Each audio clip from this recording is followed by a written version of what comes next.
How's everyone doing? Hope you all having a wonderful day, and welcome back to another Microsoft Flight Simulator update video.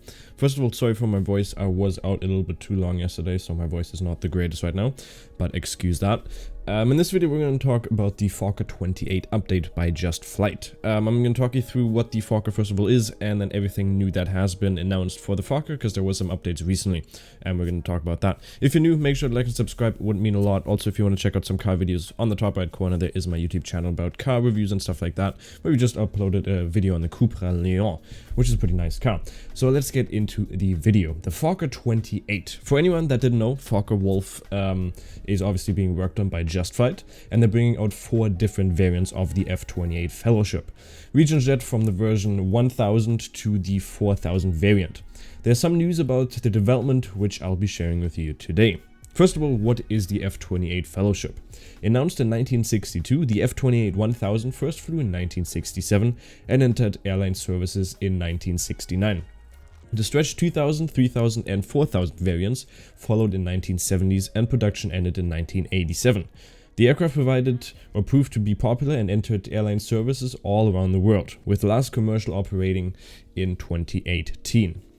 Just Flight is obviously working on this aircraft, and there are going to be a lot of features with this aircraft. So what are those features? First of all, you're going to obviously have the 4 different variants of the F28 Fellowships, the 1000 to the Mark 4000 version.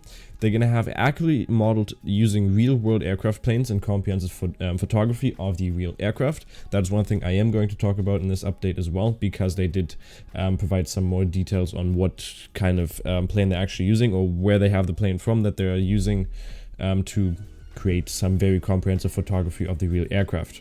Realistic animations including all passenger, service and cargo doors, control surface and mechanisms, distinctive spoilers and tail-mounted air brake. Those are all going to work. You're going to have very high resolution textures, which are used to produce the highest possible texture clarities. You're going to have PBR, so physically based rendering materials with real-time environment reflection for superb quality and realism, and more stuff like that. Custom ground equipment, GPU, cones and chokes. Realistic wing flex. One thing I love, wing flex. Even though the wings are not the biggest on the F28, they're still going to look very nice when you're going through like some nice clouds, and then you're just going to have the wing flex. I'm just a big fan of wing flex in general. Obviously full support of the Microsoft Flight Simulator visual icing effects and ground service support, and detailed normal mapping for down to the rivet precision of the aircraft surface. For the cockpit, you're going to have a captain, you're going to have a co-pilot and jump seat positions, which are all modeled with nearly all switches, knobs and levers animated and functional. You're going to have a truly 3D cockpit environment, right down to the accurate modeled seatbelt and screw heads. That is also one thing I'm going to talk about, or I am talking about right now. Very nice news when it comes to the cockpit. Another thing they mentioned is obviously the wear and tear in the cockpit, so you're going to have very realistic textures when it comes to the wear and tear of the cockpit, so to make it more authentic. You're going to have aircraft configuration systems, so you have cold and dark and ready for takeoff, stuff like that. Many more features are added to help with the usability, such as ability to hide the control yokes. You have a tablet, EFB. I'm a big fan of EFB, obviously. I love those things. Fully compatible with Microsoft Flight Simulator VR mode, which is very nice as well. You're going to have realistic dimmable lighting as well. And one thing is that the Fokker F28 has a very special lighting, which is also going to be kind of hard to represent in the simulator. And obviously you're going to have different liveries with the package of the F28 Fellowship out of the box. You're going to have different liveries from all around the world. And also you're going to have native WY sound packages taking full advantage of the new capabilities, with authentic audio for every switch, button, lever and electrical system, which is amazing. And it's also going to have pretty good performance from what they have said. But let's move on to the development update that was released a couple of days ago. So the team has been hard at work with updating the cockpit. Between the 4 variants of the F28, every cockpit is guaranteed not to look alike, as no 2 cockpits are guaranteed to be alike in the real world with all the decades of service. That is why the team has added textures to make the aircraft look used and flown countless times. They have worked with the real aircraft that they were able to visit at the Fokker Technical College for the most authentic environment possible.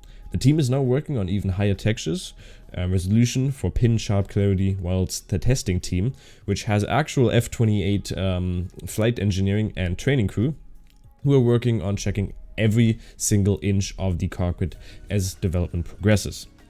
The pictures that you can see on the screen right now show the stunning cockpit lighting. The F28 has a very different look to other airliners, including the hundreds of large and brightly colored annunciators and warning lights, adding to the unique and immersive feel of the aircraft. The goal is still to release this aircraft towards the end of the year, and I think those pictures look absolutely stunning, and I do love the wear and tear compared to some other companies like PMDG who don't put wear and tear into the aircrafts to just make them look, oh wow, they just got out of the fabric, out of the factory, and now you're ready to fly them. So for instance, for the PMDG, I do personally downloaded a wear and tear package just to make the cockpit look a little bit more used, because I'm more of a fan of that, and I think everyone should be. But hopefully you did enjoy this video. If you did, make sure to like and subscribe and leave a comment if you have any questions and if you have any feedback for me. So we'll see you next time and have a wonderful day. Bye bye.